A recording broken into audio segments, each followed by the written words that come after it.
Nunca, mas nunca, eu abri um programa fazendo uma pergunta. E desta vez vou fazer uma pergunta para Portugal, os portugueses. E a pergunta é: vocês estão felizes com o governo que têm? Não me digam que não. Não digam que não. Porque um país que está no topo da economia europeia tem que estar a ser bem governado. Ou não será? A gente sabe que Portugal está no topo, é o número 1 em economia na Europa. As entidades que fazem esses estudos, essas estatísticas, são entidades com credibilidade. Só que, perante o que acontece, neste caso em Portugal, é muito difícil acreditar. Ou então, é preciso descobrir onde para essa economia.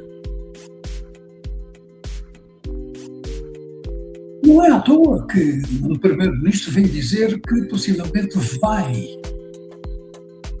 aumentar o salário mínimo para 1.700 euros. Mas isso ele diz num dia. Passado uns dias diz que ainda não, porque ainda não há estrutura. Meus amigos, esse governo está a brincar com os portugueses, está a brincar com os trabalhadores. Como é que não tem estruturas? Se vai despender milhões para a construção de uma mesquita em Lisboa. Como é que é possível? Como é que é possível um governo desses, no topo da Europa, possuir escolas a cair aos bocados, hospitais com condições mínimas, com paredes cheias de cabucho, cheias de umidade? E vocês sabem que isso é verdade. É só percorrer um pouco, principalmente os hospitais mais afastados das grandes capitais. Como é que é possível num país que está no topo da Europa vir a querer decretar o corte dos direitos dos trabalhadores, tirar-lhes as regalias que já têm, cortar possivelmente nos salários em vez dos tais 1.600 e pôr precisamente os trabalhadores nas mãos do patronato, em que eles, segundo o projeto de lei, poderão despedir sem qualquer indenização, sem qualquer aviso, poderão fazer tudo aquilo que quiserem. E isto num país que está no topo da Europa economicamente. Vocês têm que abrir o olho. Houve uma paralisação geral do país, paralisação geral que nunca é, sabemos que não. Mas houve milhares de trabalhadores que foram contestar para a rua aquilo que está a acontecer na vida de cada português.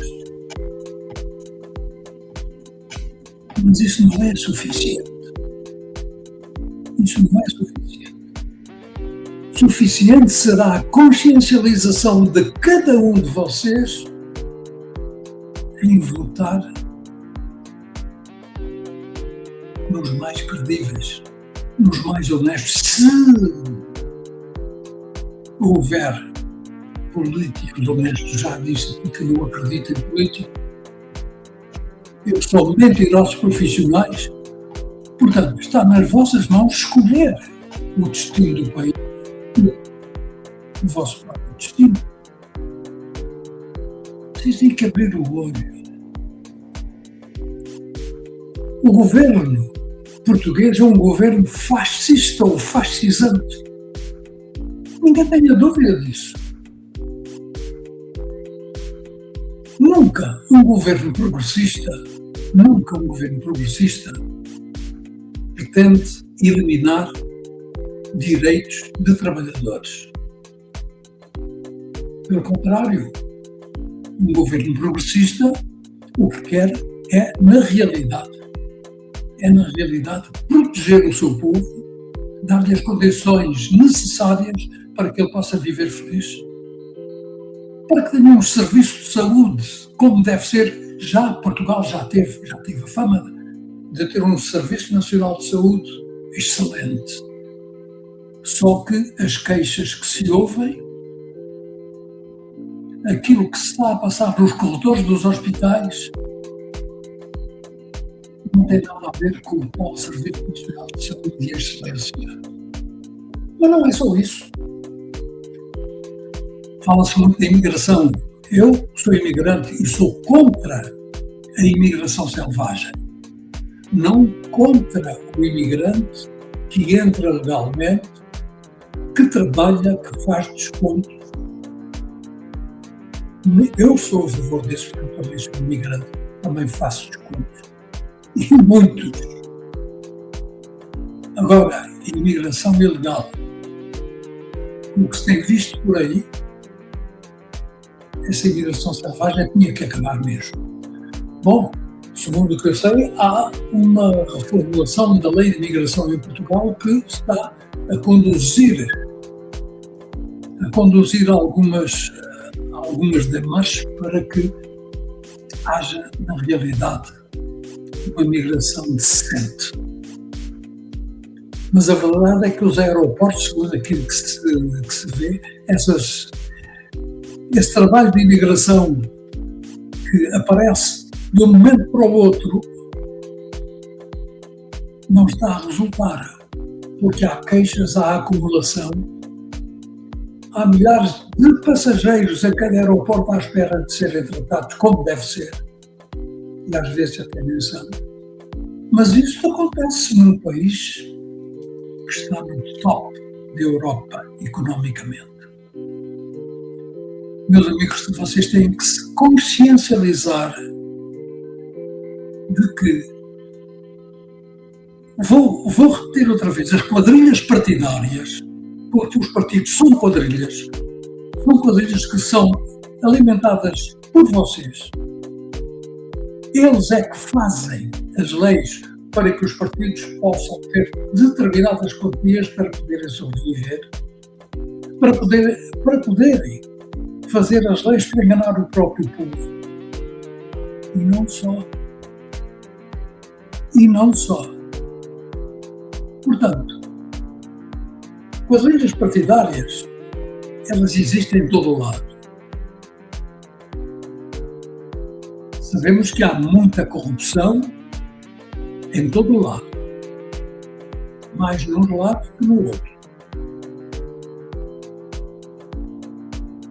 Olha, o exemplo de uma quadrilha partidária em Portugal, mais propriamente nos Açores, em São Miguel, em Ponta Delgada, existe um movimento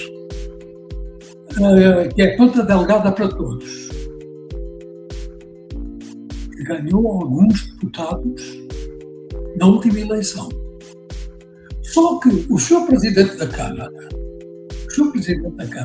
nem sequer eu já aqui frisei isso, mas isto agora aqui para fazer uma comparação daquilo que está a acontecer noutros lados, o Sr. Presidente da Câmara nem sequer quer ouvir as sugestões, nem sequer quer ouvir alguns planos, algum planeamento feito para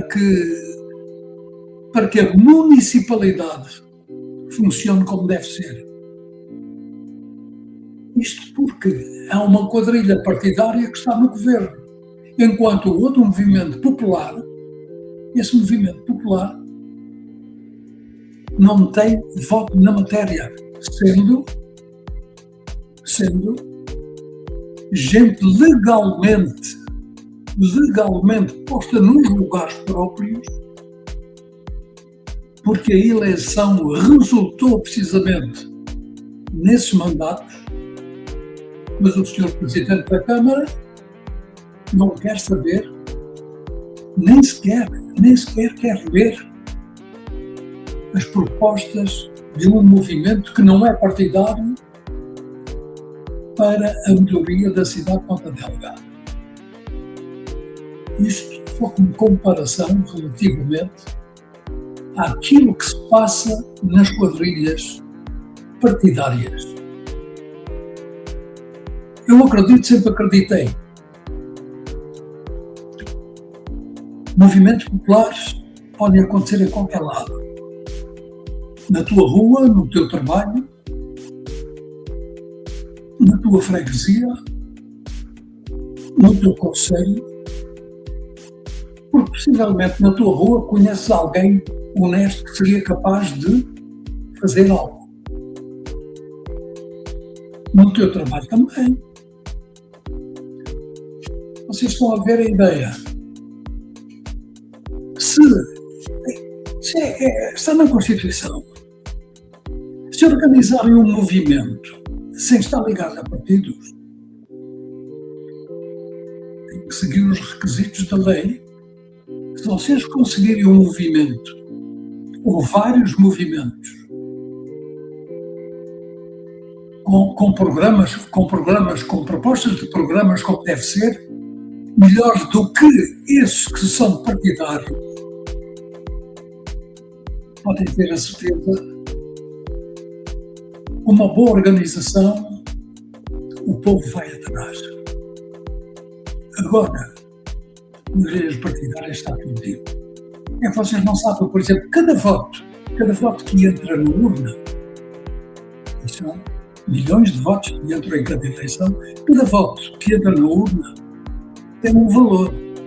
Eu creio que neste momento o valor é 4 euros por cada voto que reverte a favor do partido. Para além das subvenções partidárias que eles próprios criam dentro da Assembleia para se darem bem. Eles, para se darem bem, foram escolhidos por vocês. Mas vocês não se dão bem de maneira nenhuma. Há vários exemplos de coisas que acontecem. Mas se me lembrar do exemplo, já há muitos anos, precisamente em São Miguel, no governo, creio que ainda de Mota Amaral, havia um secretário regional que vocês devem conhecer, chamado Natalino de Viveiros. Ora bem, Natalino de Viveiros morava na Rua de Santana. Vocês conhecem a Rua de Santana? Como eu conheci bem a Rua de Santana, até tive familiares a viver lá. A Rua de Santana era um caos autêntico. Mas como o senhor secretário regional Natalino de Viveiros foi morar para lá em pouco tempo, foi alcatroado, foi tudo arranjadinho, de maneira que os carros, ou o carro do senhor secretário pudesse ir e vir sem grandes problemas. Isto é só algo para que vocês metam na cabeça que as quadrilhas partidárias e quem as compõe só vão para aí escolhidos por vocês para tirar partido para eles próprios, não para a população. E vocês prestem atenção nesse movimento, que é Ponta Delgada para todos. Prestem atenção no que está a acontecer, eu estou a seguir também. Prestem atenção no que está a acontecer e vocês vão ver. Na verdade, quem quer trabalhar com o povo e para o povo é completamente desviado pelas quadrilhas que mandam lá nas câmaras, nos governos, etc. Prestem atenção a isso. Bom, meus amigos, Portugal está muito top da Europa, economicamente falando. Só que, economicamente falando, o povo está na miséria. O povo não vive com aquilo que ganha, com o suor que todos os dias faz cair do seu rosto. Esse suor não é bem pago. Esse suor tem que ter qualquer coisa. Você sabe o que é que esse suor tem que ser recompensado. Mas isto está nas vossas mãos. Portanto, se o país está lá em cima, os Açores fazem parte do país, há que olhar para essas coisas, há que aquilatar as coisas de uma forma para que vocês possam ter uma ação como deve ser. Bom, eu creio que vou ficar por aqui. Estás contente? Portugal está lá em cima economicamente. Isto, o nome de Portugal elevado, com certeza que nos faz contente, porque essa economia não chega do bolso. Até à próxima, meus amigos. Um bom fim de semana. Aquele abraço também da distância que nos separa. Tchau, tchau.